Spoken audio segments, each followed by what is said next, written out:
সারা রাত মোবাইল টিপে সকাল 9টা থেকে মোবাইলের মাঝে চার্জ নাই, মোবাইলের মাঝে চার্জ নাই। এবার মাইকিং চলে সকাল 8টা থেকে বিকাল 4টা পর্যন্ত কারেন্ট থাকবে না। এবার টেনশন আছে না নাই? সারাদিন কারেন্ট থাকবে না, আর যদি কারেন্ট না থাকে আমার মোবাইলটা বন্ধ হয়ে যাবে, আর ওই পারে কথা বলা যাবে না। এবার ওই পার থেকে রাগ করবে কি করবে না? করবে। এবার যখন বিকাল 4টা বেজে গেল, যেই মাত্র কারেন্ট আসলো আর মোবাইলটা চার্জে লাগাইয়ে টিপানো আরম্ভ, এবার মেসেজ করে হাই। এবার গিয়ে দেখে ওই পার থেকে ব্লক করে দিছে, ব্লক করে দিছে। এবার ছেলেটা তো টেনশনে আছে, হারে ব্লক করে দিল, আমাদের তো ভালোবাসা কোথায় গেল।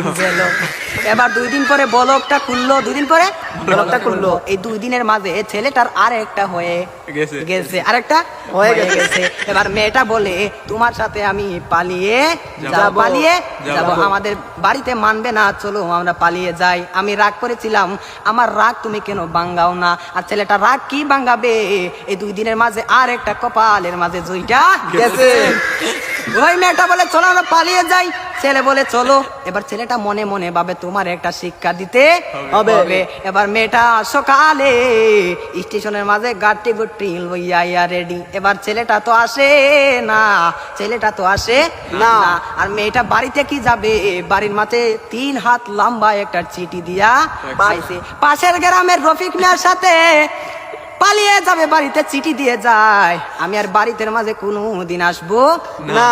তার নয় কার না, আমি আর কোনোদিন বাড়ির মাঝে আসবো না। আমি চলে গেলাম পাশের গ্রামের রফিক মিয়ার সাথে। এবার রফিক মিয়া তো আর আসে না, এবার 1 ঘন্টা চলে যায়, 2 ঘন্টা চলে যায়, ছেলেটার মোবাইলে বন্ধ।